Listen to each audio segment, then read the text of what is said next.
COVID-19. Seluruh dunia sedang digegerkan dengan yang namanya COVID-19 atau yang sering disebut dengan coronavirus. Ia tidak terlihat namun sangat mematikan dan sangat berbahaya. Ya, apalagi dengan yang namanya lansia. Lansia adalah orang yang paling rentan tertular coronavirus.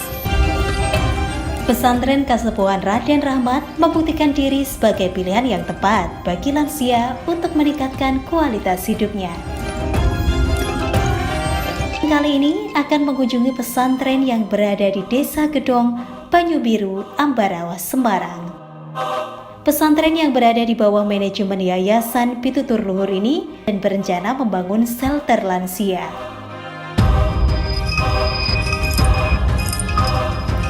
Selain untuk mendukung program yang ada, shelter juga diperuntukkan bagi para lansia yang ingin mencegah diri dari paparan COVID-19.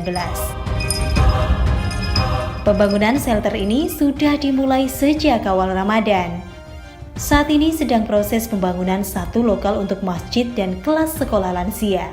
2 unit shelter kapasitas 3 lansia per shelter dari total 25 shelter yang akan disiapkan untuk hunian para lansia. Kita ketahui sebagian besar penderita COVID-19 yang meninggal adalah kelompok usia lanjut. Selain karena imunitas yang sudah tidak dapat bekerja secara baik, juga disebabkan oleh penyakit penyerta.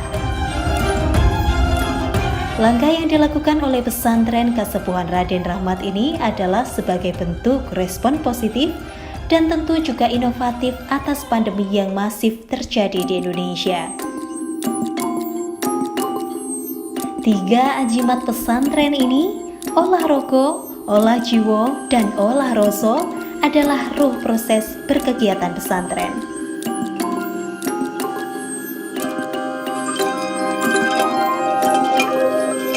Dr. Mukti Ali selaku mitra sekaligus pengarah program keagamaan pesantren Raden Rahmat menjelaskan hal ini. Terima kasih. Jadi pesantren lansia ini memiliki 3 ajimat ya bahasanya, atau tiga nilai utama. Nah, kita dari Fakultas Dakwah IAIN Salatiga memiliki tugas pada persoalan-persoalan penyampaian olah jiwanya. Itu erat hubungannya dengan spiritual keagamaan. Bisa juga religiosity atau etika ya, akhlak begitu. Nah, banyak yang sudah dilakukan memang. Bagaimana pesantren lansia ini sebuah gagasan yang sangat brilian gitu. Kalau kita di dunia akademis itu membangun masyarakat yang akan jadi, artinya generasi muda kita bangun kalau di akademik ya di kampus ya. Nah, di sini di pesantren lansia ini bagaimana yang tua itu dibangun untuk muda kembali menghadapi bahasa agamanya husnul khotimah di akhir hidupnya nanti. Sebenarnya perlu saya sampaikan bahwa filosofi atau dasar kita mendirikan adanya pesantren Raden Rahmat ini adalah kita melihat bahwa lansia-lansia pada saat ini itu banyak yang mereka itu hidupnya tidak terkendali, sehingga pada lansia itu adalah merupakan sebuah kelas dalam sebuah kependudukan di negara kita yang perlu sebuah pembinaan, bimbingan dalam rangka keagamaan. Karena apa? Kita mengetahui bahwa lansia ini adalah merupakan sebuah kelas umur yang nyuwun sewu, mungkin umurnya baru beberapa tahun lagi akan dipanggil oleh Allah SWT. Maka alangkah baiknya ketika lansia ini kita siapkan, kita berikan motivasi agar mereka itu pada saat nanti ketika menghadap Allah Ta'ala itu dengan husnul khotimah. Bagaimana agar perasaan-perasaan jiwa-jiwa para lansia ini merasa tentram, merasa nyaman, sehingga dengan kedamaian, dengan tentraman, maka nanti dia akan bisa menikmati hidup dengan penuh rasa syukur kepada Allah SWT. Maka dengan lansia ini kita berharap agar dinas sosial, dinas kesehatan, Kementerian Agama dan dinas apapun peka terhadap lansia-lansia itu, sehingga kami mempunyai wadah, kami mempunyai tempat untuk mengelola mereka, untuk mendidik mereka, agar insya Allah walaupun lansia tapi tetap bermanfaat bagi negara dan bangsa ini. Terima kasih. Oke, baik, terima kasih. Demikian penjelasan beliau mengenai kegiatan olahraga, olah rasa, dan juga olah jiwa di Pesantren Lansia Raden Rahmat.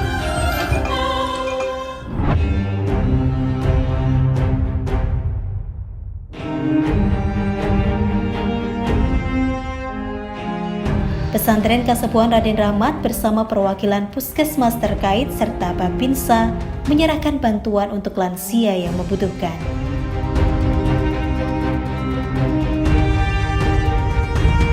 Penyaluran bantuan ini melalui program rehabilitasi sosial lanjut usia kerjasama Balai Rehabilitasi Sosial Lanjut Usia Budi Dharma Bekasi sebagai kepanjangan tangan Kementerian Sosial Republik Indonesia.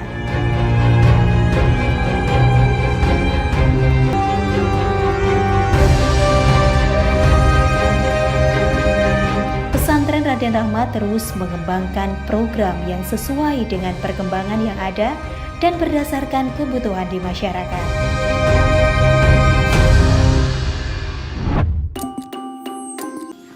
Kebetulan LPK kami memang khusus untuk pemagangan dan kerja ke Jepang, dan segmentasi pekerjaannya itu fokus ke perawat lansia atau caregiver. Jadi kami melihat format yang ada di Senior Village Raden Rahmat ini memang mirip-mirip dengan konsep yang ada di Jepang. Oleh karena itu kami merasa cocok dan kami memutuskan untuk kerjasama dengan Wisma Raden Rahmat. Jadi polanya adalah setiap anak-anak yang sudah dapat job, mereka sudah wawancara menuju pemberkasan visa, maka anak-anaknya itu dimagangkan dulu di sini selama 1 bulan. Jadi mondok, segala materinya disamakan dengan pihak Jepang. Alhamdulillah dari pihak user Jepang juga menyediakan untuk musola, untuk kegiatan keagamaan juga tetap boleh dilakukan seperti itu. Nah, makanya kami merasa cocok sekali dengan Pesantren Lansia Raden Rahmat ini karena ada olah jiwanya itu tadi ya. Jadi anak-anak juga menurut review mereka setelah 1 bulan berada di sini itu lebih tenang gitu ya, lebih merasa siap lagi untuk menjadi seorang caregiver seperti itu. Muhammad Solikin, Ketua Program sekaligus pimpinan Pesantren Kasepuhan Raden Rahmat, mengungkapkan secara umum nilai-nilai yang diterapkan oleh pesantren. Ya, saya sudah bersama dengan Bapak Solikin selaku pimpinan Pesantren Lansia Raden Rahmat. Nah, langsung saja nih ya Pak ya, saya ingin menanyakan seperti apa respon masyarakat adanya Pesantren Lansia Raden Rahmat ini Pak. Sebentar, saya minta izin dulu untuk lepas nih. Ya, keberadaan Pesantren Lansia Raden Rahmat di Banyu Biru itu sebenarnya dimulai dari saya sebagai tenaga perawat di Puskes Banyu Biru, pengelola kesehatan lansia. Nah, dari situlah kita memang mencoba bagaimana lansia itu untuk bisa melaksanakan kehidupan secara komprehensif.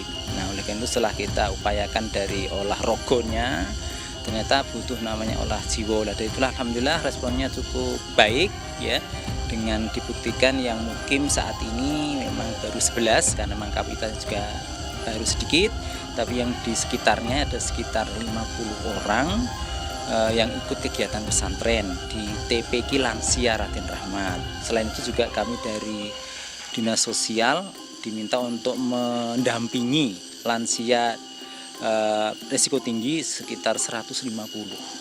Itu respon yang bisa kami tangkap, yang awalnya kita agak pesimis, ini apakah ada pesertanya? Tidak, tapi ternyata alhamdulillah itu cukup banyak gitu. Yeah.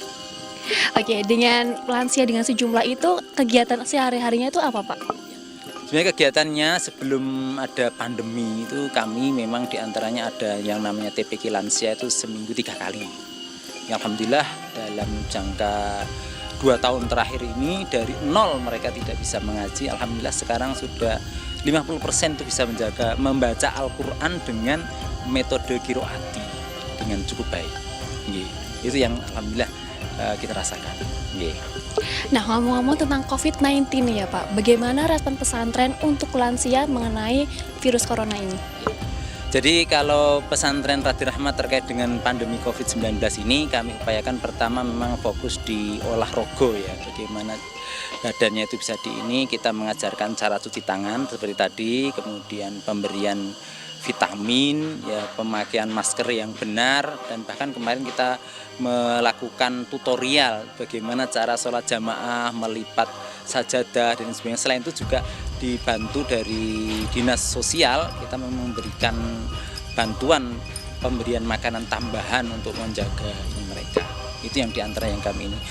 Untuk kegiatan sehari-hari memang sementara ini kita liburkan dulu karena memang anjuran dari pemerintah kita diminta untuk tidak kumpul-kumpul dulu. Tapi mereka tetap belajar di rumah masing-masing gitu. Ya. Lalu untuk kegiatan hari ini aktivitasnya apa Pak di pesantren Pak? Jadi untuk hari ini tadi sebagaimana visi kami di olah rogo dan olah roso ya, dibantu dengan beberapa donatur terutama penyangga dari dinas sosial. Kita tadi memberikan bantuan sembako ya, kemudian vitamin, kemudian ada masker, dan kita sedikit memberikan tutorial cara tadi mencuci tangan yang benar pada lansia, karena memang ya demikianlah, lansia memang agak unik ya dibanding dengan segmen-segmen yang lain gitu. Oke Pak, nih adanya dengan COVID-19 yang paling rentan adalah lansia ya Pak, betul ya? Ini gimana Pak kegiatan untuk di pesantren lansianya ini? Ada shelter lansia? Jadi kalau terkait dengan pandemi COVID-19 ini memang lansia termasuk kelompok yang rentan. Oleh karena itu Pondok Pesantren Lansia berupaya untuk membantu para lansia dengan diantaranya menyediakan shelter lansia untuk mereka bisa sebagaimana saat ini ya istilah isolasi mandiri, tapi bisa mengambil manfaatnya dengan ikut ibadah lah gitu ya, olah jiwonya itu ya, dengan sholat di sebagainya di shelter mandiri kita selama 14 hari sebagaimana protokol dari pemerintah. Setelah itu baru kita upayakan untuk bisa berbaur kembali dengan masyarakat. Dan monggo di masyarakat yang dekat-dekat sini pun juga kami membuka diri untuk kalau memang di rumah itu memang dirasa lebih rentan dan lebih berisiko, bisa dititipkan di shelter Pondok Pesantren Raden Rahmat Gedong ini. Gitu. Oke, demikianlah penjelasan beliau mengenai pesantren lansia Raden Rahmat. Harapan besar, semoga ke depan pesantren Kasepuan Raden Rahmat terus dapat mengembangkan bakti untuk meningkatkan produktivitas lansia di ujung senja usianya. Lansia adalah tanggung jawab kita bersama.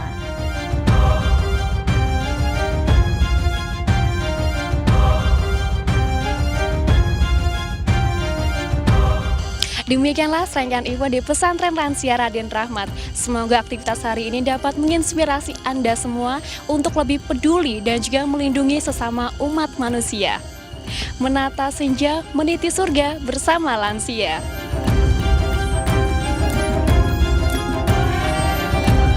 Tim Liputan Simpang 5 TV.